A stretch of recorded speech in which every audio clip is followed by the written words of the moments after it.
There's relationships between our players and their players, and between our staff and their staff. So obviously they have a head coach who's pretty familiar with Nebraska and has been a part of this coaching staff. And so to be able to bring him back to Lincoln and into Pinnacle Bank Arena, we're excited to be able to do that. Is it going to be I'm sure you've already processed the fact that KK won't be out there, right? But is it going to be strange to have a starting lineup and she's not the last one being introduced and all that? Yeah, that will be strange. It's been an adjustment period, no question about it. I got up early on Saturday morning to watch some of the live stream of Kate's team playing against Hannah Whitish over in Sweden, and it brought back a flood of memories, just blocked shots and some things that we've had to adjust to without having her in the lineup. But I do feel like that this group is really kind of embraced the newcomers, and there's some people that bring some different things to the table, and it's been kind of exciting to be able to have to shift and adjust and try some things just differently.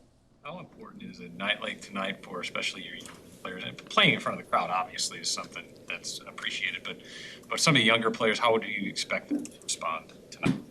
Yeah, I mean, I think we had one closed scrimmage previous to this exhibition game, and I think there were some jitters there that we were able to work through. And now to do that in front of a fan base, I know we got the brief, kind of scrimmage opportunity at our opening night event, and I thought, that coupled with a closed scrimmage, coupled with this exhibition game, should give 6 new players this year, 5 freshmen and 1 transfer, kind of an opportunity to work through some of those things, and I'm really excited for that opportunity. Amy, what do you want to see specifically in an exhibition?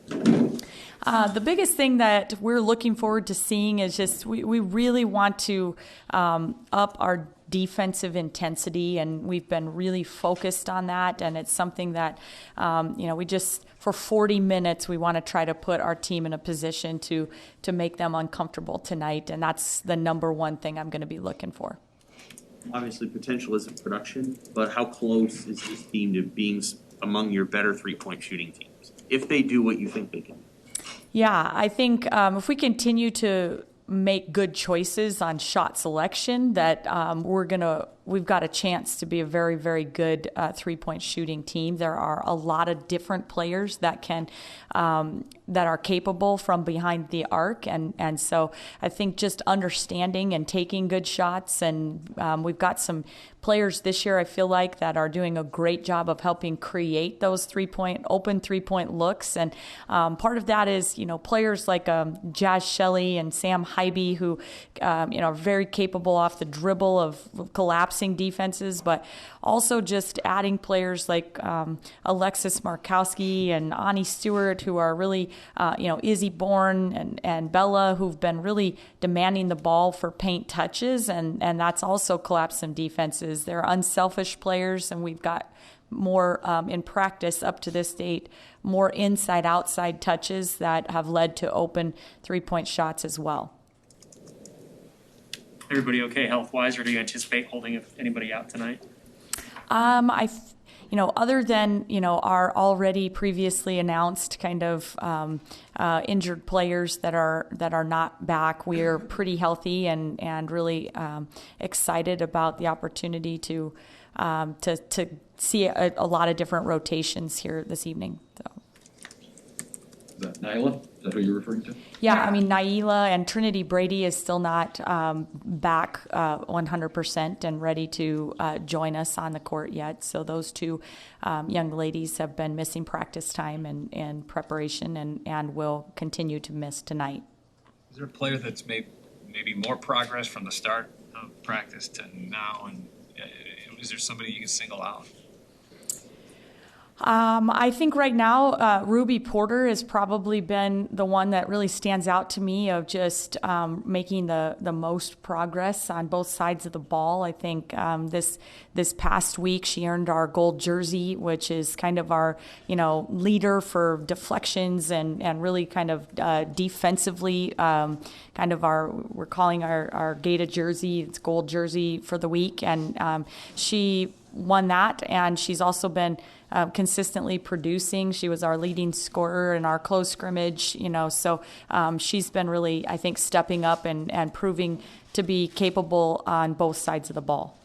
You get that she wears during practice. Everyone does. Yeah, Kind of show off. the Gata winner gets to wear the gold jersey for the whole next week of practice. Yep. Alexis is no stranger to playing at PBA. Anything you got to emphasize to her heading into this exhibition? What you really want to see out of her?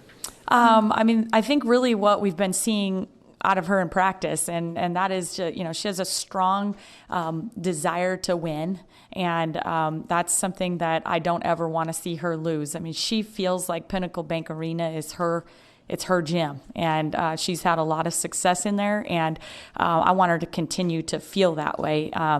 But I think she's been doing a great job up to this point, just really demanding the basketball, and now just having the confidence to finish and put it in the bucket. And she's going to find herself in positions tonight. We feel like that she's going to have to defend on the perimeter, and we'll be playing a team that's maybe not got quite the size to match up to us, but they have all capable three-point shooters that can pull you out and stretch the floor. So, continuing to show confidence in her ability to defend on the perimeter as well as inside, and just finish.